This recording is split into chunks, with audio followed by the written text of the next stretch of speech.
The third Sunday of Advent is traditionally known as Gaudete Sunday, a Latin word for rejoicing.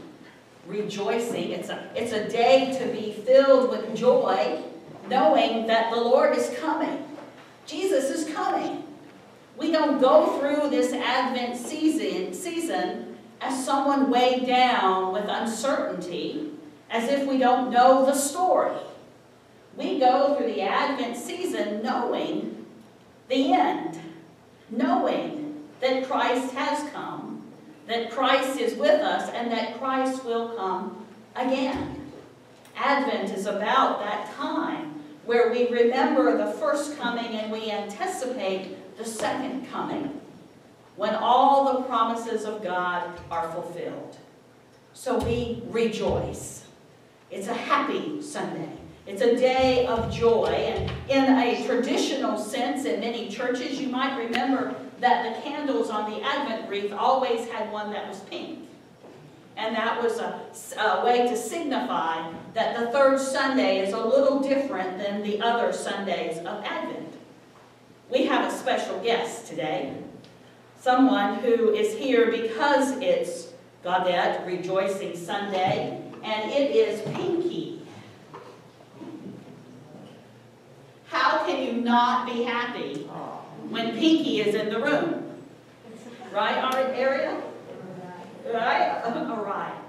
Right. So how can we not be happy when Pinky has arrived? Araya brought Pinky with her specifically because this is the day of celebration and joy. And so we rejoice. We rejoice in the hope of Christ. We rejoice that in Christ, everything that we're concerned about is put into perspective. That we do not grieve alone, we do not worry alone, we do not struggle alone. But that in Christ, our hope is founded in the light and love of God. And so we rejoice. That text from 1 Thessalonians from Paul's letter says to be cheerful. In the NRS translation, it's rejoice always. It's the imperative, much as it is here, to be cheerful. Not just a momentary happiness of, oh wow, that was just so much fun. But instead, rejoicing is a state of mind. It's a way of being in the world, because happiness comes and goes, right? It's here today, it's gone now. It just sort of depends on what we're facing each day. We can be really, really happy one minute and really, really sad the next. But when we ground our lives in Christ, the joy is a way of being that allows us to persevere, to stick to it, to push onward, because we know that we push onward with Christ beside, behind, before, around, within, and within the gathered community. John the Baptist has reason to be joyful. And as he comes on the scene, he is anticipating this proclamation he's about to make. But he's joyful because he's able to say, I am not. 3 times in this text he says, no, it's not me. It's not me. And that gives John some ability to rejoice. He understands that his job is to point to Jesus. Anytime, and you can Google wonderful pictures of John the Baptist from the icons, and anytime you see John the Baptist, his finger is always going to be elongated as he points to Christ. Because that was his task. That was his purpose in the ministry of Jesus, was to point to Christ, to prepare the way. And for John, that is freeing. He doesn't have to be the Messiah. He doesn't have to be Elijah. He doesn't have to be the prophet. He can be himself and point to the one who is coming after him. The one who is, who was, and who is to come. Jesus, our Messiah and our Lord. And so John the Baptist goes about bearing witness, testimony, if you will. He's testifying to Jesus. Now, I don't know, some of us get real uncomfortable with that word. What do you mean I have to testify? Isn't that what other Christians do? I'm not sure that I can do that.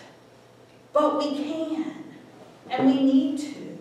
Sure, our lives can bear witness. We can be kind to the checkout person. We can be kind to our waitress or our waiter. We can care for other people. But lots of people do that. Lots of people are kind and compassionate and serve. It's not just something that we as believers of Jesus do. Lots of people from all sorts of walks of life live their lives with compassion and love. Sometimes we are actually called to use words to actually tell what it is and why it is that Jesus is important to us. Because it is in using words, in telling our stories, that we make Christ, we bear witness, we testify to who Jesus is and why we worship him, why we follow him. Now, I know that's a stretch to put words to it. And so I invite us to practice a bit this morning. We always have to practice, right? It's a warm-up, okay? So we're going to practice. Turn to your neighbor. And if you're not sitting near someone, move so that you are, okay? Turn to your neighbor and share, why is Christmas important to you? Why is Christmas important to you?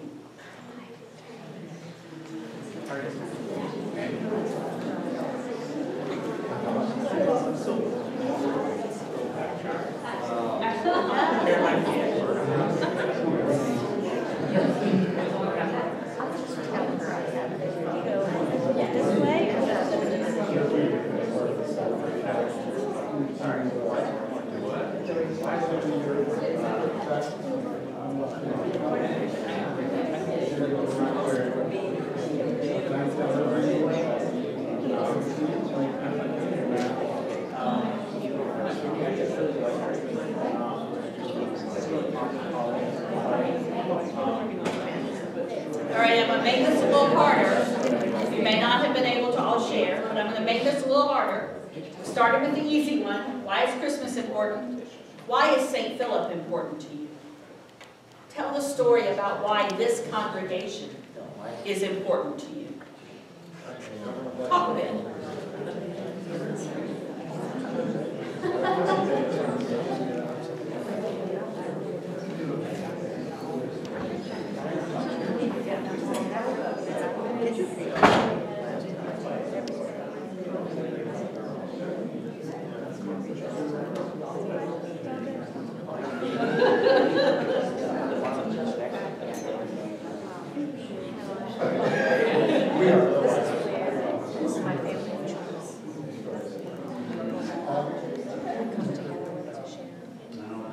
All right, let's go one more step.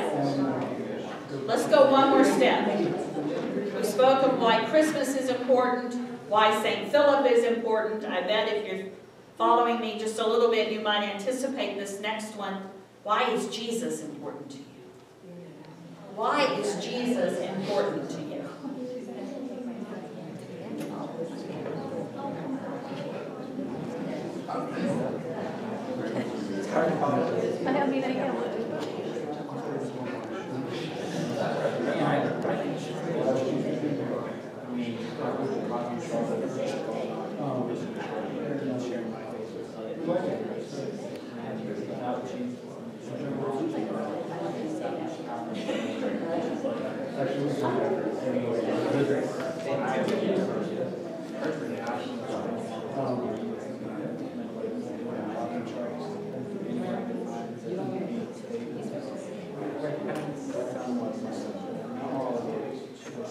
Let's bring our conversation to a close. Thank you.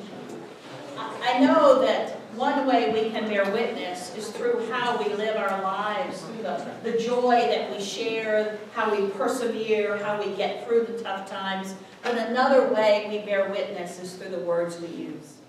And so I encourage you to practice speaking the words of faith to one another. Start within the comfort of your own home as you talk about, why is Christmas important? It's more than just getting presents under the tree. What is Christmas really about for you? Why is St. Philip important? Why do you choose to get up on a beautiful sunny day, on a Sunday morning, and come here? Why here, when there are so many other options out there? Why is this congregation important? And who is Jesus for you? Why do you sacrifice? Do you work so hard to be faithful, to follow Christ? Why is Jesus important to you? Practice that. Speak these words of faith to each other. And then while you do that this week, think about who you could invite.